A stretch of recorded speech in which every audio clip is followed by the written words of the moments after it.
আসসালামু আলাইকুম, কেমন আছেন সবাই? আশা করি সবাই আল্লাহর রহমতে ভালো আছেন। আমিও ভালো আছি। বিশা নিউজ চ্যানেলে আপনাদেরকে স্বাগতম। আজকে আমরা যে টপিক নিয়ে কথা বলবো সেটা হচ্ছে অনেক ভাই এবং বোনদের কমেন্ট অনেকগুলো জমা হয়ে গেছে, ওই টপিক নিয়ে কথা বলবো এবং সাথে বিশার একটা নিউজের কথা বলবো। সেটা হচ্ছে আমাদের বাংলাদেশের বিশা পুরাপুরি ইতিমধ্যে আলহামদুলিল্লাহ খুলে ফেলার একটা নির্দেশনা এসে গেছে।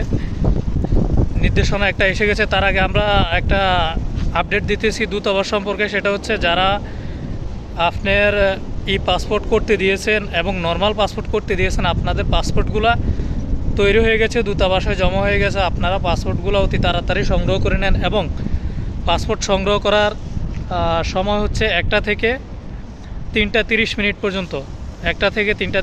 পর্যন্ত। আর আপনার বিশার যে কথাগুলা সেটা হচ্ছে একজন বোনে আমাকে জিজ্ঞেস করছে যে আব্দুল হামিদ কোম্পানির ভিসা আছে কিনা।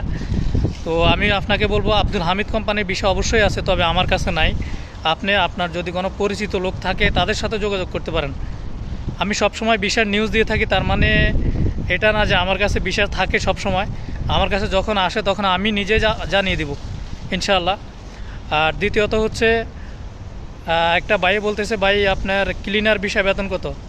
ভাইয়া ক্লিনার ভিসায় বেতন এতটা বেশি না, 70 অথবা 75 দিনার। আর আপনার যদি ভাগ্য ভালো হয় আসার পরে আপনি ওভারটাইম কাজ করতে পারলে হয়তো ভালো টাকা ইনকাম করতে পারবেন, বা পাশাপাশি কোনো কাজকাম করলেন, এটাতে ইনকাম। এখানে যে কোনো ক্লিনার ভিসা বলেন, এরপর দিয়ে এদেশে আইসা কোম্পানির ভিসা টিসা যেটাই বলেন, এগুলোর মধ্যে বেতন কম। কিছু কিছু কোম্পানির মধ্যে আছে আপনার 16 ঘন্টা ডিউটি, ডাবল ডিউটি, তখন বেতন হয়তো বেশি হইতে পারে। ঠিক আছে। আর ভিসার যে কথাটা বলছিলাম, কিছুদিন আগে আমরা একটা নিউজে জানতে পারছি, আলহামদুলিল্লাহ আমাদের দেশের প্রধান উপদেষ্টা ডক্টর ইউনূস সাহেবের সাথে এই দেশের উপদেষ্টার সাথে কথা হয়েছে। আমাদের দেশ থেকে ওনারা বাংলাদেশি শ্রমিক আনা হবে অনেকগুলা, তার মধ্যে ভালো যারা যারা ক্যাটাগরির কাজ জানে। এখানের মধ্যে ড্রাইভার হতে পারে, ক্লিনার হতে পারে, এরপরে আপনার মার্কেটের ক্যাশিয়ারের যে দায়িত্বে আছে এরকম লোক নিতে পারে। ঠিক আছে, এরকম ইত্যাদি। আর আরেকটা কথা জানানো হয়েছে যে নার্স এবং ডক্টর এরকম লোক নিয়ে আসবে।